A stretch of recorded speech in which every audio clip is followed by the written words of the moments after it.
I'm going to introduce our next panel. First, we have Deshawn Carr, who is going to be moderating this panel. She's a policy analyst with the Education Opportunity and Mobility Initiative that's part of New America's higher education team. Her work focuses on student basic needs issues that promote student success and outcomes. Joining her is going to be Isis Patterson, a mother of two who graduated with her bachelor's degree in public policy from Endicott College and is currently pursuing a master's degree in urban planning from Harvard Graduate School of Design. Isis has prior congressional experience working for the U.S. House of Representatives Seth Moulton. She also has worked as a research fellow at the National Center for Student Parent Programs and undergraduate research assistant at the Program Evaluation and Research Group, and an expectant and parenting youth representative with the New York City Administration for Children's Services. Will Del Pilar serves as the Senior Vice President at the Education Trust, where he works to advance EdTrust's mission nationally and the higher education advocacy agenda by developing and implementing strategies to leverage research, policy, and practice to improve accountability, affordability, and student success for low-income students and students of color. Will has experience at the federal, state, and institutional levels. Prior to joining EdTrust, he served as Deputy Secretary of Post-Secondary and Higher Education for the Pennsylvania Department of Education, where he implemented the strategic vision for higher education in the Commonwealth. And last but not least will be Emily Martin. She's the Chief Program Officer for the National Women's Law Center, leading the development and execution of an integrated policy and legal strategy across NWLC's gender justice priorities, with a particular focus on women and girls of color and LGBTQI people. She was previously NWLC's Vice President for Education and Workplace Justice, where she oversaw NWLC's advocacy, policy, and litigation efforts to forward frameworks that allow women and girls to achieve and succeed at work and at school. So please join me in welcoming our panel.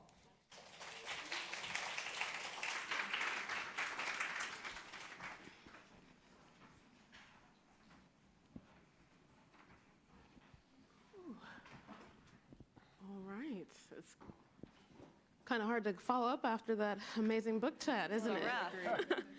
Well, we're gonna get started and talk all things about policy. And again, it's a pleasure to be on the stage with you all. So I guess we should go ahead and get this conversation started. To kick us off, I want to ask each of you, what can policymakers do to ensure that the needs of student parents remain a top priority in higher education policy discussions? If whoever wants to go first. Well, I think one of the things that we've already heard a lot today, which is critically important, is telling the story of how these are not niche issues, that student parents are a lot of students out there. And if you're designing education policy that works for students, that the needs of pregnant and parenting students have to be taken into account. I think it's also important to recognize that, that student parents don't live single issue lives, that again, as we have heard today in such really compelling ways, that they're not just students, they're not just parents, they're often also working, they're trying to get health care for themselves and their kids, and to design policies that work both in school but also enable them to succeed in the other parts of their lives too, because that is part of succeeding in school. So things like fair work schedules where you know when you're going to work ahead of time and maybe have some control over it, which is important for lots of people, but especially for student parents. Or things like access to reproductive health care. It's important for lots of people. It's important for student parents. And so speaking to the range of issues and the ways in which they show up for students' educational success is, I think, one of the challenges for policymakers and one of the ways to ensure that policies have a real impact in affecting the ability of students' lives in a real way. Well, as I think about the group of folks who are in the room and the folks who are watching online, I do think we need to continue producing research that advances, number one, the evidence and the need for continued and additional support for students, We need to explore policy solutions that work for not only student parents, but also their children. I do think we need to really think about how we center the voices of those populations in not only our research, but in our policy solutions without excluding them, but like dictating what the right policies are. And so I think we need to be inclusive of those voices. I think we need to continue to have events where lawmakers hear the perspective of student parents. They may not read the book, but if you're at a Hill Day, or if you write a letter, or if you are advancing a policy agenda, then those things they'll listen to. And so I do think we need to continue to think about how we put student parents in front of legislators so that they can hear from the students' voice the needs and the support that they need and want on campus.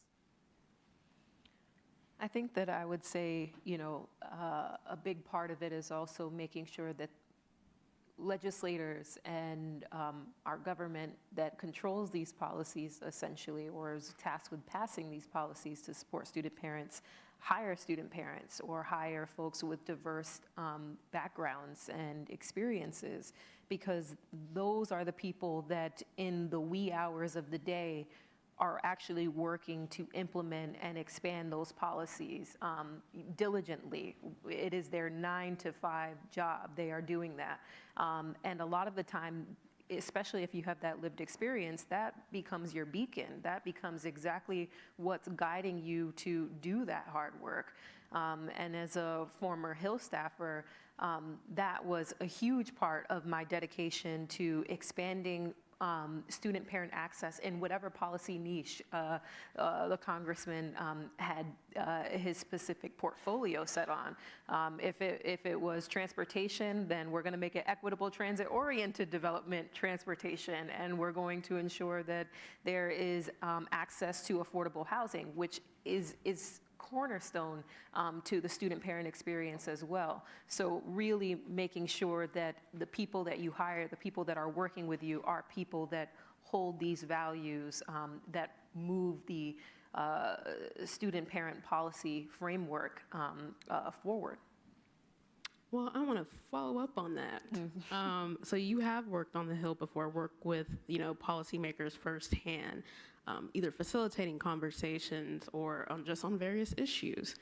What recommendations could you make for policymakers who want to incorporate more student parent voices, or perhaps have those blind spots when it comes to including student parents in policy decisions? Yeah, I think it goes back to what I was saying in terms of hiring, student parents. And, it's also surprising how much, we constantly say that student parents are not a monolith, and that can't be more true. It is just a fact.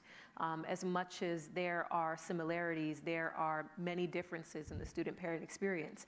But what's surprising is how much overlap there would be in the student parent work. You can be talking about economic development from the perspective of workforce or fisheries, and you'd be surprised that somebody comes in to talk to you about their experience of being a student parent or the child of a student parent. So it's really, ensuring that you're hiring those people with that experience, that you're trying to really institutionalize the support for. I think the other thing is, paying people a living wage. And I say that because when I got this job working for a congressman, I was, I hear some laughs in the crowd, so I'm like, y'all know what I'm talking about. But I was in, my second, my last semester of undergrad, and I had secured the job before even graduating, and I was working there part-time before graduating, where I would then convert over to a full-time schedule. And I remember so many people saying, wow, I can't believe you secured a job before graduation, and it's working for a congressman, and your major was public policy, so this couldn't be, it couldn't get any better than this. You are doing it, you are beating the odds, you are proving, the student parent experience, and with the right support, you'll be successful. And then I found myself making barely enough but just enough in order to not qualify for SNAP benefits. And then I made just enough where I didn't qualify for affordable housing assistance or subsidy. And so I found myself being pushed out into the world to say, you beat the odds. You graduated from college. You got a job working for a member of Congress. You're good now. And I made $2,400 a month, and my rent was $1,800. Not only did I not have enough money to pay for my son's childcare, because I didn't qualify for a childcare voucher, but I didn't make enough to even buy myself food after paying for my electricity, after paying for my car insurance to get to work and to pick up my child. I barely had enough money. At the end of each month, my account was in the negative.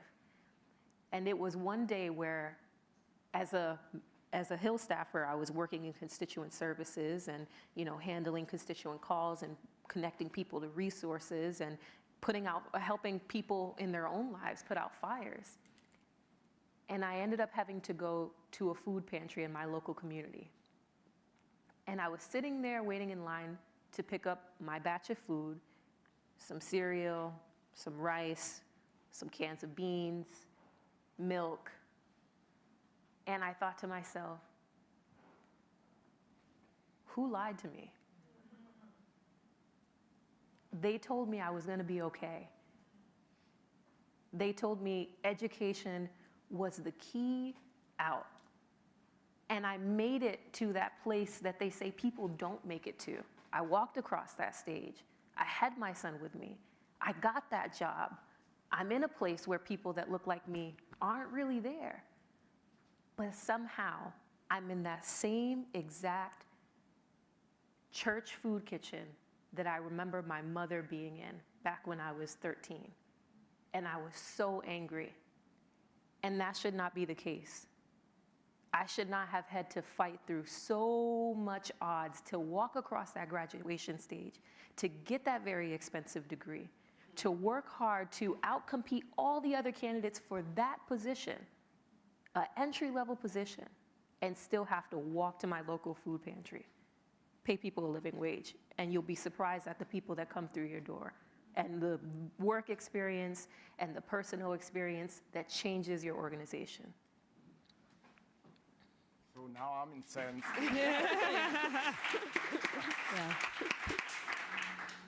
You bring up so many good points, but I want to say these experiences and opportunities aren't designed for us, right? And so that's intentional around who you have in the room and the voices that you have at the table. And so I would argue that a lot of times what we're expected to be is gritty, and what other people are expected to be is simply privilege. And I do think that they design these opportunities for the privileged, not for those who maybe deserve the most to be in the room. So I'll start with that. But I do think when getting back to the question, because I can't follow that up, but I can have a policy conversation. I do think we really need to consider the barriers. What are the barriers that currently exist? And as I think about all of the barriers that exist for student parents, we really have to go in knowing that there's not a silver bullet. We need to be thinking about access to childcare and high quality childcare. We need to be thinking about access to healthcare. We need to be taking two-generation approaches. We need to be thinking about transportation. We need to be thinking about academic supports. We need to be thinking about SNAP. We need to be thinking about tech and access to technology and what that does for students and the accesses that provides. We need, since a lot of students start in community colleges, we need to be thinking about transfer pathways and how we ease those transfer pathways. We need to be thinking about access to emergency aid that allows student parents to pay for legal support that they may need while they're maybe navigating issues around child custody. And finally, I would say, my list, mental health supports, right? And so how do we provide access to mental health care for not only the parent, but we have to be thinking about that two-generation approach, because the parent is the only one experiencing that trauma, so is the child. And so how do we create opportunities and access to health care for student parents? So, I would say we have to really think about what the barriers are. These opportunities are not for us. They're not designed for us. And so we need to be thinking about what are the policy solutions so that these spaces are more inclusive instead of being exclusive, where we have to be the gritty ones that survive higher education instead of being the ones that get to thrive in a higher education environment. I would also add, it's also about building coalitions that don't just have lawyers like me, but really are working in partnership with student parents and with former student parents to collaborate and co-create what those solutions are for the very reasons that you both said that we heard earlier, that coming from a lived experience of the ways in which things from food stamp work requirements to the ways transportation falls short to the ways in which student financial aid isn't designed for student parents, that really sharpens and defines the policy needs in ways that forward the conversation so profoundly, including because when the stories, the lived experience are important because it helps people understand, but it's also important because it shifts the narrative that then shifts policy change. You know, policy change is driven by narrative change, and policy change drives narrative change. And so the more student voices that we hear, it helps overcome that sense of shame and stigma and isolation, the notion that it's your individual problem to fight through, that even though a quarter of students in higher ed are student parents, that somehow this is your unique problem to figure out. When these stories are shared, that is the mechanism by which we break down stigma and isolation and build power. And so creating the advocacy coalitions that allow that power building, I think, is key to moving policymakers to make these changes. So I heard pay, people, all the supports that we need to support for student parents, and collaboration. That's all the three things I want to re-uplift that each of person just said. I want to shift a little bit more into federal policy, and I'm coming to you, Will. We're not doing so well when it comes to collecting data on student parents, but recently, Deborah Ross and Lucy McBath, Congress members, introduced the Understanding Student Parent Outcomes Act. The bill will require institutions to collect and report data on students' parental status. While this bill is promising, it is probably unlikely to pass this Congress. What efforts are needed to institute and implement a bill like this, especially considering the current and possible future of the landscape of Congress? Well, I got the easy question. First I'll say institutions already have this data. There's a question on the FAFSA, and it asks, do you have a dependent? And so institutions actually collect this data. They simply don't use it. They're not using this data to drive resources or connect students to the necessary services or resources they may be eligible for. They also know if you're a Pell student that you may be eligible for SNAP, but they're not telling students to apply for SNAP. So institutions already have the data, and while they're sitting waiting for ICERs, that's a different panel, they should be preparing ways to notify students who may be eligible for SNAP benefits of the benefits that they may be eligible for.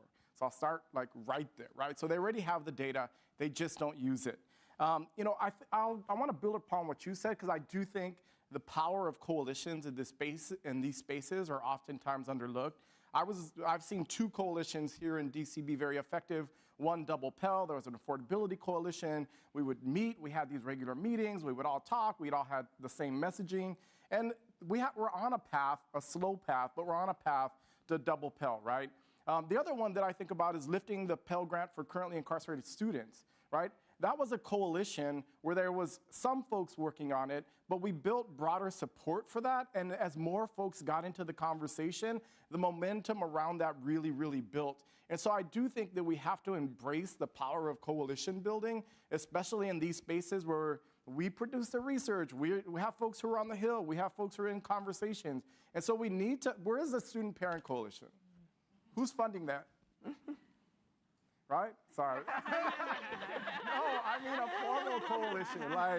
Where's a formal Student Parent Coalition? I do think that those kind of coalitions actually have an impact as you bring more voices into the room, as you as you develop more advocacy around these things, especially in the federal space, you really get buy-in into it. And so I do think the coalition component of this is something that is really important and it can't be underlooked.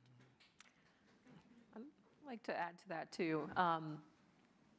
You know, you were talking about kind of what the pulse is in Congress right now, you know, very tense. We all know who's majority and stuff like that. But, you know, there's a sentiment of savings always, right? Like, okay, let's invest in things that will, you know, allow, you know, more savings and things of that sort. And so sometimes it's looking at the science to say, like, you're doing work that's counterintuitive to your own argument. If you want to really, you know, focus on how social policy, you know, could essentially lead to certain savings, right? You don't want to increase the budget for certain things. In fact, there's huge budget cuts right now. Why are you repeating processes for parents to apply for the same programs? You're having to hire more staff to do more recertifications instead of aligning these SNAP, TANF, housing resources to go to college. They all ask the same questions. And I know it because I've answered multiple of them. I filled out multiple of the same surveys and paperwork that ask me the same thing, and not just in one page. You got a whole 10 pages. You got to explain your bank statements. You got to explain your work history. You got to explain everything, including who the baby daddy is. So, you know, there's so much of this repetitive paperwork that's not only a burden to the student parents, but to the admin that's supposed to carry out the work. If there was a more linear process to be able to share this information, I don't think that it would just benefit, you know, higher ed. I think it would benefit institutions that are also underfunded, like housing authorities. It would also help make people who work in the local Department of Transitional Assistance offices easier by being able to just go into the system and see what's already been filled out. So I think a large process of this is also how policy can be refined to catch up with the times, because it's really outdated. You have a follow-up to that, Emily? I will just, circling back to the coalition point, agree. We have a coalition, and excuse me, the National Women's Law Center co-leads Coalition for Pregnant and Parenting Students Advocacy with Justice and Joy and Healthy Teen Network, and we're actually especially focused, and not only focused on K-12 pregnant and parenting students, but I will say that yes, that is the path towards power building is coming together as a coalition. And one challenge of doing it in this space is that so many of the groups that work on these issues are underfunded and under-resourced and don't have enough capacity to come to the table and fully engage. So many of the students who care passionately about this issue have a lot going on in their lives. They do not really have time to also hang out in coalition meetings in designing these policies. And so part of the challenge in building powerful coalitions is ensuring that both the individuals and the organizations that are fighting every day on these issues are resourced enough to be able to build those relationships and strategies together. Because I think, you know, that's always the challenge in nonprofit work, but for these issues in particular, it is a real challenge. Mm-hmm. Yeah, I kind of want to follow up a little bit more on some of the bills that are kind of going around in Congress around student parents. And Emily, you might be able to speak a little bit more, because I know y'all have been working on this bill a little bit more. The Pregnant Students' Rights Act was also introduced as well. Could you elaborate on this bill and its implication for pregnant and parenting students? Yeah, sounds good, right? So this bill was introduced originally by Senator Rubio. Unfortunately, it is using the language of pregnant students' rights to basically elevate an anti-abortion message and effort. It was passed in the House, I think in January. I don't think that it is moving in the Senate, but basically what the bill does, it has some recitations about how abortion is bad for your mental health, and if you ever have an abortion, you're going to be very depressed.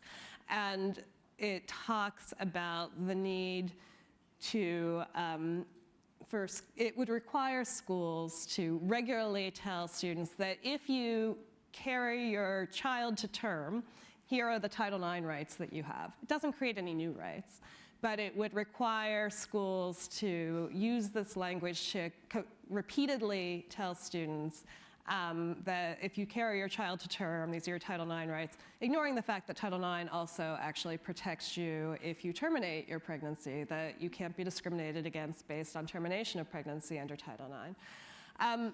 So what I think that demonstrates is both a depressing thing, but maybe a little bit of a hopeful thing. The depressing thing is the interest in co-opting the language of student rights, rights for pregnant and parenting students, to do nothing to actually build upon, create new rights, to forward these rights, but to drive stigma against students who seek or obtain abortions, to sort of further the sense of shame and isolation that we've talked about a lot today.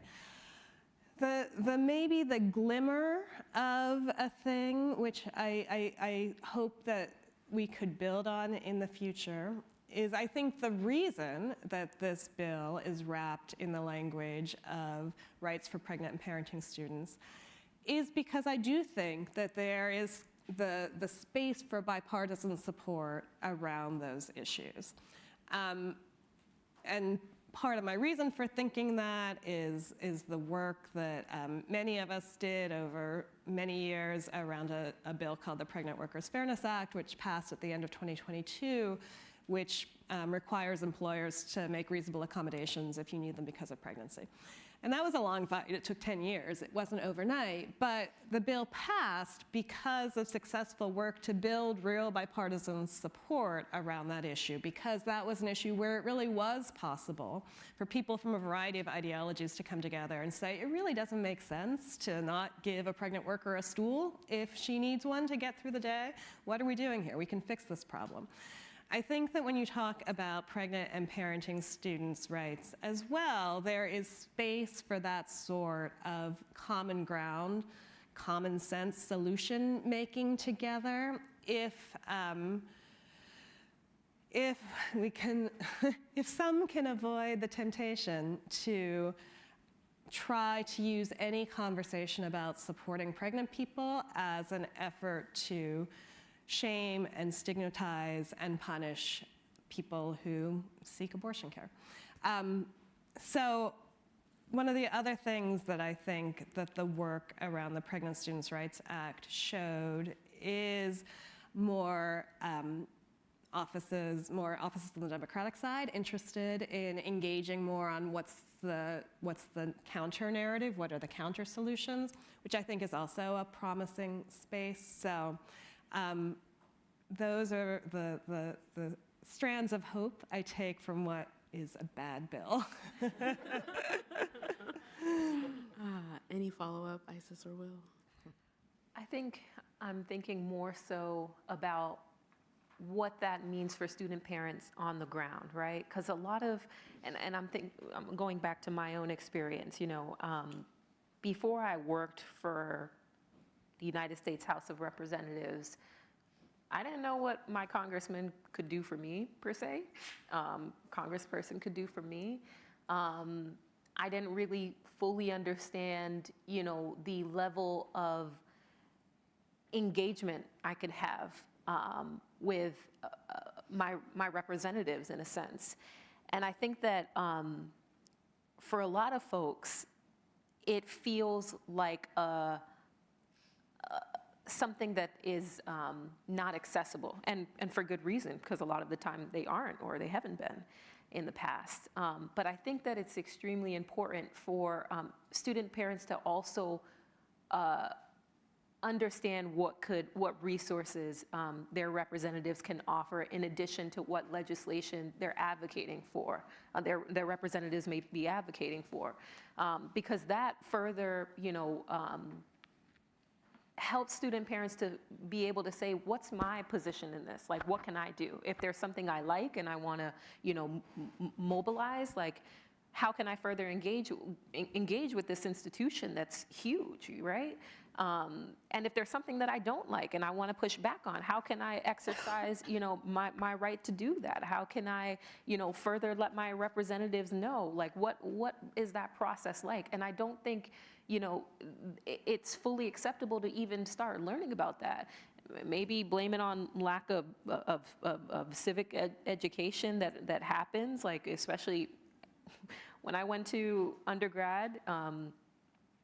I created my own major of public policy because I felt like the political science major that they offered didn't provide enough real-time current issues that were happening in the world. They didn't talk to me deeply about how I can engage with my members of Congress.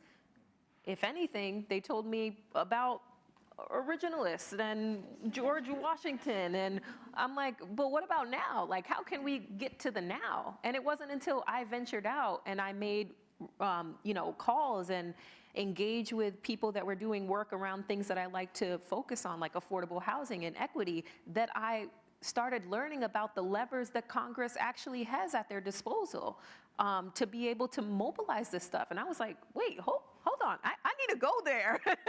I need to work for these people. Like, this is really big stuff that they get to decide. I mean, it was when working for the Hill that I got to understand, like, if we don't get a correct census count, we don't get funding in these neighborhoods. We don't get enough free lunches for our school system. Buses, we may not have that much bus accessibility. Like, it was just so connected, and I was like, why didn't anyone tell me this? Like, and I think that this is a very long-winded response to say that it's extremely important, as much as we're advocating for these policies that affect people on the ground, to pull up people on the ground to be able to be involved and understand the level of involvement that they can actually have. And that includes understanding how these systems of government work, because it can be complex. And I was also very, I think that I was very intimidated initially with engaging with these systems as well. They had that, like, I think there's like a cartoon, like, I'm a bill or something like that. And I'm like, I didn't get that memo. Like, I don't think I watched that in school. So I had to, I didn't. You see, that's exactly the response I got. That's the response I got. So I had to, go into my little silo and put my headphones on and watch this Schoolhouse Rock thing to understand, like, oh, I should know this. Okay. And so things like that, as much as it seems like these are things that everyone should know, the truth is not everyone knows it. And so being able to really, meet people where they are and not make them feel bad about it too. Like, hey, it's the same thing, right? With time. We expect everyone to tell time, and not everyone knows how to tell time. So some people in their life go, at least on a clock, right? Like, not the digital one we have today, which I love seeing digital clocks. I'm like, accessible, love that. But even, watching the hands, understanding the big hand, the little hand, there are people that go through their lives. I've met people that, and I've been that person too, that didn't know how to do that. And you go through your life not knowing how to do things like that and not telling anyone about it because you're afraid of what the response will be. You should know this, but you don't. And if I can't say it, if I can't say, hey, I don't know this, if I feel like I can't ask for help, if I feel like you won't meet me where I'm at to help me, then I will never know. And so I think we have to look at that with multiple things, including how our government functions and how it's not functioning the way it should actually be functioning. Being able to help student parents to fully understand where they stand within this makes them also get angry when they deserve to be angry, to understand when their rights are being violated. But if you don't know that you have rights in the first place, if it's not told to you, if you don't know who establishes which rights and which office to go to when they're violated, then it's pie in the sky. And people go through their lives not questioning anything. So I think that, as it relates to policy, yes, we need policy. Yes, we need federal policy, state policy that really addresses the institutional problems that we see that are affecting student parents. But what is it? What does it all mean if the students' parents aren't there? What does it mean if I have a whole panel of people that are talking about my life and my child's outcome? None of them either have a student parent there were a student parent themselves, was a child of a student parent. And so what does that mean for me? So what's that saying? You can invite people to the prom, but you got to invite them to dance too. I think that really matters. It matters who's there, and not just for the tokenism either. It's who's there and who gets to make those decisions. And student parents should be the ones to do that. I don't really want to follow that up. We can switch. I'll say, like, we need to be opportunistic about seizing moments and creating messaging that advances what we're trying to advance. And so I think a perfect example is the language of pregnant and parenting. Like, we're at a moment where we should be using that language to try and advance policies that actually support those populations of students instead of creating policies that shame them. And so I'll say I think we need to be really strategic about the messaging parts to advance the policies that we think will support those populations of students. I also felt very old because I used to watch Schoolhouse Rock. I was like, Watched it now. I just no, when you were talking, I was like, oh, Schoolhouse Rock. I'm almost used to started Bill singing. sitting on Capitol. Yeah, I was about to break out in song too, but I also was thinking also too, Hamilton was also how I learned about government too. So See, I can vibe with that. They got the so, Disney Plus. All right, so let's actually shift gears from music, but get a little into about more state policy. So, Will, you have done a lot of work at the state level, particularly in Pennsylvania, when it comes to just ensuring historically marginalized and underrepresented students have equitable access and support for post-secondary success. Given your time working at the state, did you encounter any policies or initiatives that specifically supported or would have benefited student parents? I mean, I think there are a lot of different bills that support students. I think about, for example, the federal level C campus. I think, there's definitely an opportunity for states at the same level to support universal access to childcare. I will say that those bills need to go hand in hand with how are we going to actually staff those classrooms, because I was in Pennsylvania when we created universal access to Philly, and I was like, well, who are the teachers going to be? And so we didn't have a pipeline of teachers to go with all of a sudden this broad access to childcare. And so I do think we need to really think about, like, what are the additional components of that? We oftentimes try and find like this silver bullet. In Texas, for example, they actually passed a bill to collect data on pregnant and parenting students. I don't think that the intent was the best, but I think the outcome may be different, because now we'll have data on student parents in Texas. So we'll have some sense, and I hopefully direct services towards especially parenting to both pregnant and parenting students in those states. And so I do think that there are state approaches that support student parents. I think we need to really think about access to financial aid. I think we do a terrible job in design of financial aid because we exclude anyone who didn't go straight from high school. So if I was that student, or we exclude oftentimes in statewide free college programs, we exclude students who are returning or transfer students. And so we've designed policies to keep people out, not to create more universal access. And so I do think those type of policies are policies that could really support student parents. I'd add at the state level, I think in addition to thinking about higher ed, it's also important to think about secondary students who are pregnant and parenting, because often those are the students who you want to get to higher ed, so you need to start by responding when they're in high school. And I think that there's good work that some states have done around things like flexible attendance policies and making clear that there's a range of excused absences that are available for students who need it for prenatal care, or to recover from childbirth, or for flexibility as they are parents of a newborn and young child. There too, there are childcare solutions that are needed and possible for states to invest in. Things like lactation accommodations are important across the education spectrum from secondary to higher ed. So I think those are some of the things that it makes sense for states to be thinking about right now. States can also do things which I hope that we are about to see in federal policy as well, to require schools to make accommodations when students need them because of pregnancy or childbirth or related conditions. That could be changing course requirements, schedules, or giving extensions, or sometimes things as simple as giving a student a desk that fits late in pregnancy.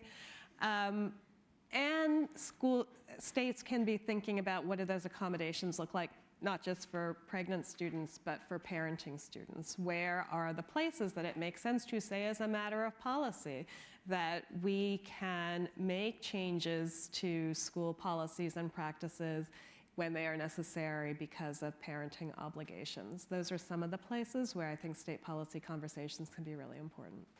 I know you're in Boston. Have you seen anything on the state level that could be replicated at the federal level, or anything that's coming out of Massachusetts and everything? Yeah.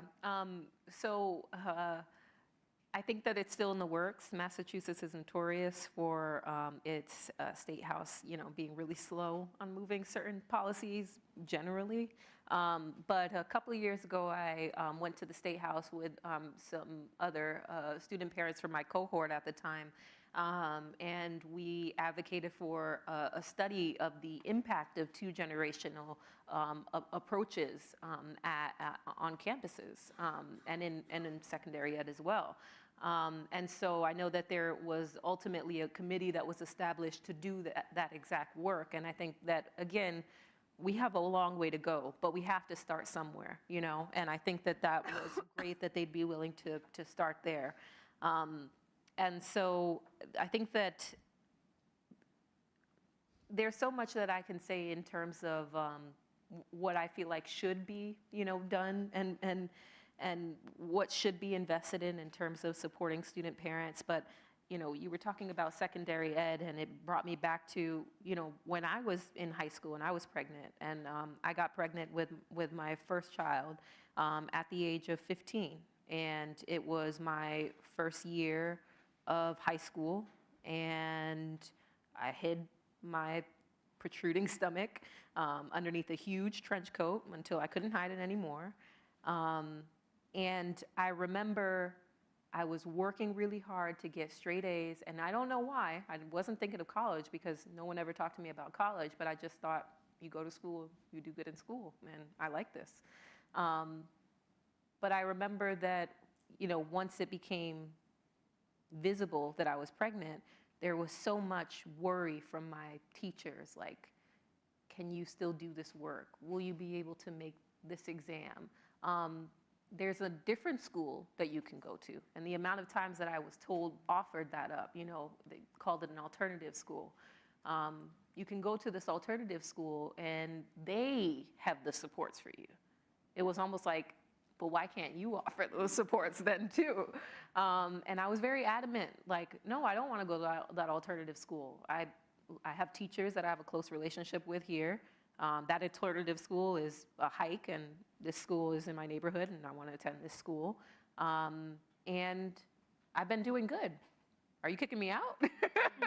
And I think that there has to be, in terms of policy as well, a focus on how you provide those resources where that student parent is, and not have to make that student parent feel like they have to remove themselves from their environment in order to go to a totally different environment that better meets their needs.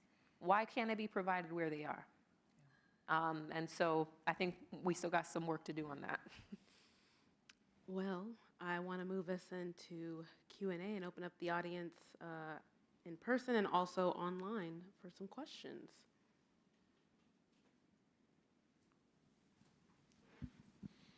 Hi, thank you for that really animating, and I mean, sometimes policy can be boring, and you all made it really interesting, so thank you.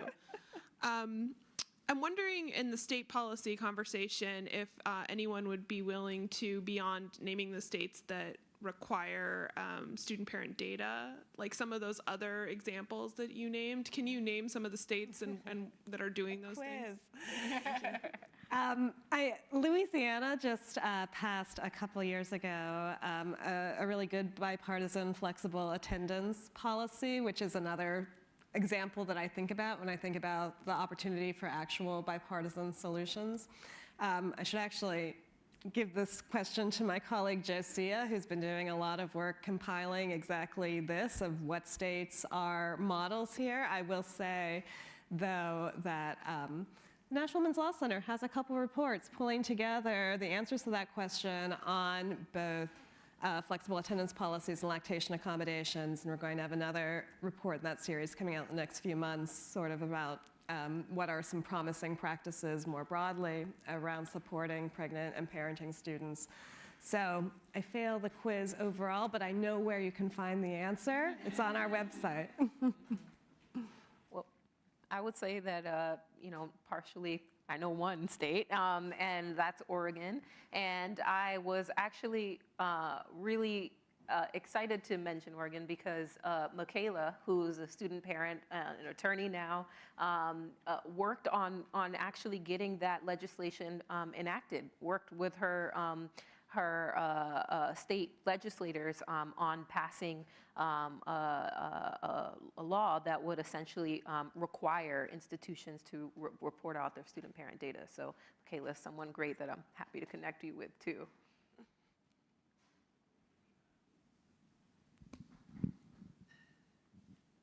Go ahead. So we had a question come in online about how do we engage people beyond the student parent space who we consider to be caregivers while they're caring for potentially children who are not their own biological children. Maybe with the sandwich generation, we're engaging in more and more elder care. So how do we bring them into the conversation?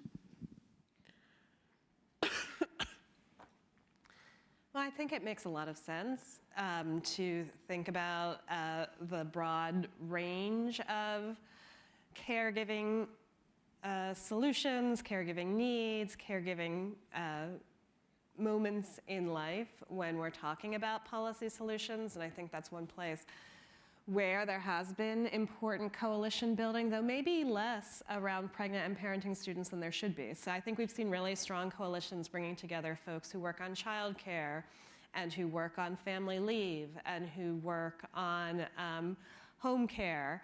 And so I think it's a useful challenge for us to think about how do you make that conversation about building a care infrastructure that works for everybody in this country, very specifically and affirmatively talk about the needs of student parents too. Now, it is true that building a child care system that is affordable and accessible for all is a big part of the answer.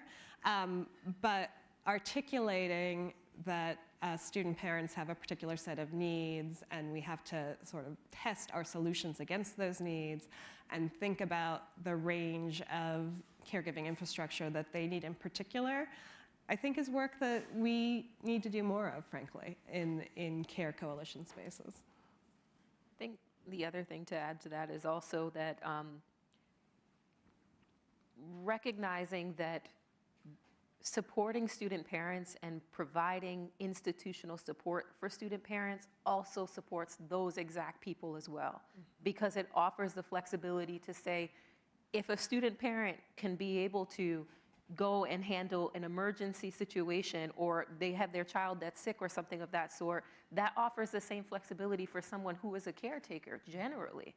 And so I think that, like most of the movements that we have seen in the past where we're focusing on a niche set of folks that are vulnerable or susceptible to the harms of society, when we work on changing policy so that it becomes supportive of them, we see movements that grow out of those same movements to support more people. It is inclusive of more, and we've seen that in the civil rights movement, and we've seen that expand to include disability rights. So there are these movements that are knitted together, and so recognizing that student parents, it may start with with using student parents to say, hey, we're going to work on making institutions provide more support for parenting or caretakers.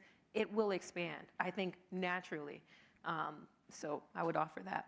And I think there are lessons from the family leave space as well, where the conversation started thinking about maternity leave and grew to think about, well, what other sorts of family caretaking is important. And in the States, now more and more sort of family and family-like relationships are being protected under family and medical leave laws, building on the sort of initial framework at the federal level, which is more restrictive in the range of family relationships that are protected.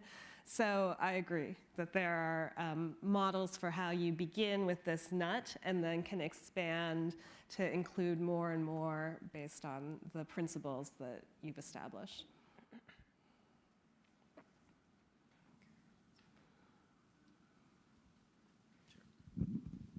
Hi, thanks for this panel. Really incredible to hear your stories and policy recommendations. So Jonathan Elkin with the Association of Public and Land Grant Universities. We're 250 four-year research universities. And we are advocating for one program that, Will, you mentioned, the C Campus program, which is childcare access means parents in schools, working with NWLC on this as well. So it's competitive grants to colleges for campus childcare centers. And I am interested in your recommendations on how we can expand bipartisan support for this year. He's asking you. Oh. I mean, I think the coalition piece is to really bring more folks into the conversation. And so if there are folks who are missing from this conversation, who are the folks that are missing in that conversation? And I'll use an ancillary example around, kind of lifting the Pell Ban for incarcerated students. Like, one of the folks who we used to talk to regularly was like we would like have conversations with folks from like the Koch brothers, and we didn't agree with them, but we're like, can you find a Republican like signer, a co-sponsor of this legislation? And so like when we have the same outcome in mind, oftentimes policy brings together strange bedfellows, right? And so who are the folks that aren't a part of the conversation that if we brought them on, we could like build bipartisan support to move a policy or a bill or advance something, for example, in negotiated rulemaking that may make it fair. So how do we bring those folks to the table to really push the conversation into the direction that we need to get it? And so I do think we need like to really think about who is at the table, but also who's not at the table that could then help us to build the bipartisan support that gets policy making done.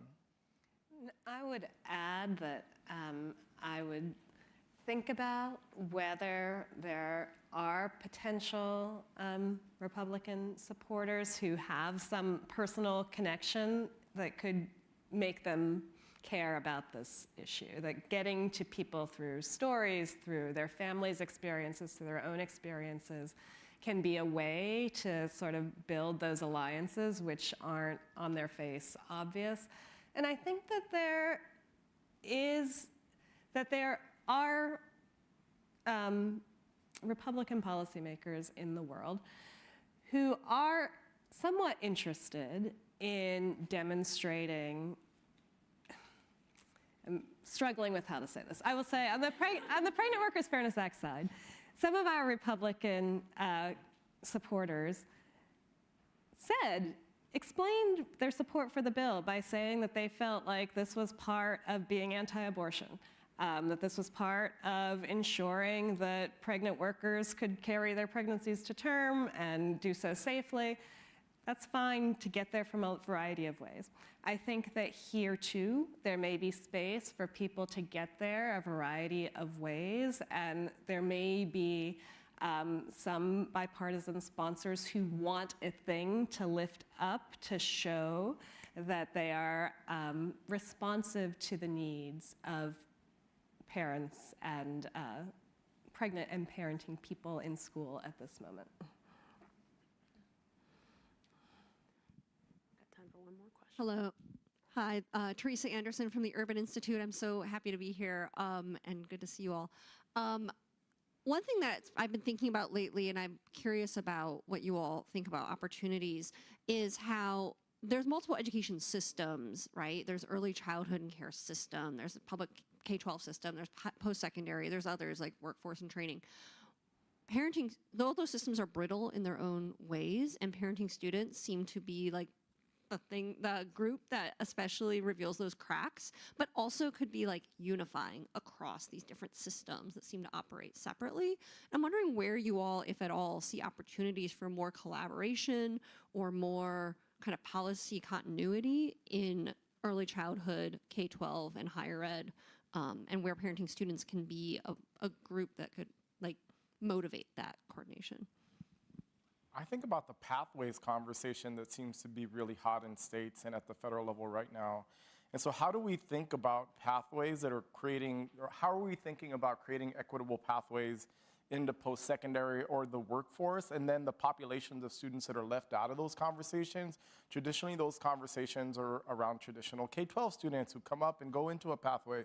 Well, how are we thinking about inclusion of students with disabilities or student parents? How are we being more inclusive of these spaces, especially at a time where it feels like from a state policy perspective, we're becoming more exclusive, and we're excluding and canceling populations and programs that support students. And so I do think that when we think about like this pathways, we need to be thinking about from early childhood into post-secondary or into the workforce, and creating these pathways that allow people to earn a living wage, right? What are the right pathways and what are the right programs that provide that access?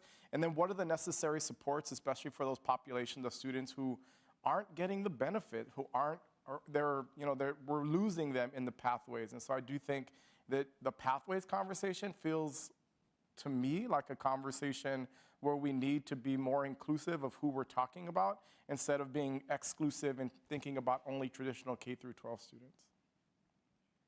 I think as someone who is very keen on talking about housing and affordable housing policy in particular, I think that is I'm going to die on that hill, I should say, of championing affordable housing, because recognizing how that transcends everything and how that ensures people are able to go to school, student parents are able to go to school. When I was struggling with housing instability, as much as I could go into the classroom, read all of the work, get the A's, do everything that I needed to do within the school setting, how could I get there if I was worried about where I was gonna go after school, where I'm gonna live, right? I just can't. And Nicole's book talks about that too, where she struggled with attendance in school because of housing insecurity. So we have to, I think, and the student parent population really reveals the crack of housing unaffordability, because it really affects their likelihood of continuing their education. If you graduate from high school and you're like, okay, I find myself now needing to support myself and my child, I gotta worry about housing, I gotta make money today, right? And your campus doesn't offer any kind of housing support or on-campus, housing opportunities, what are you going to focus on first? You're going to focus on having a roof over your head and finding out what you can do today to get that to become a reality. And the same thing happens with childcare. Childcare, we know, is in many states the cost of homes, the cost of a mortgage. Massachusetts, I live in one of the most expensive states as it relates to housing and childcare costs. But the most craziest thing about it is that childcare workers are underpaid in that state. And so if we're talking about the fact that we need to connect these systems, it's also recognizing that when you provide people with a living wage and when you provide opportunities for affordable housing, you increase the likelihood that your child can get into a center because it's staffed and they actually have openings, because that's a whole different problem we could talk about. We increase the likelihood that a student can focus on their school journey, go to school, finish well, and even think about college. There are students that don't even think about that. It's too far away. I was that student. I got brought to go to a college trip, my big belly out, and we were walking over there, and I'm looking around, and I'm like, why did they bring me here? Are they laughing at me? Do they know that I cannot do this? I can't think about this right now. So the fact that we need to support and align these systems also means that we really have to get to the fundamental of what it means to have housing security, because housing first, I'm just saying. I'll just say really quickly that at the National Women's Law Center, we perhaps to a fault default to all of the issues are connected, and it is hard to solve one problem without touching a lot of other ones and needing to solve those as well. And so while, yes, there are particular bills that are relatively narrow and specific that would make a difference and that are really worth passing, I think that one of the challenges that we collectively set for ourselves as we're trying to build a better world is to tell that fuller story of all the pieces that we need in order for families and parents to thrive, which is about inclusive schools and with all the supports and affordable childcare and accessible mental health and physical health and reproductive health care and housing, and to really make the case for what is the world that we are trying to create, because it is absolutely true that you need all the parts, which doesn't mean that solving a piece isn't worth doing, but to articulate the full story, articulate the full vision, I think is also part of power building for change and bringing together the coalitions of organizations and institutions that can, in the long run, move policy in transformative ways. All right. I guess we can move into closing remarks. Thank you all for being up here with me today and having a wonderful discussion.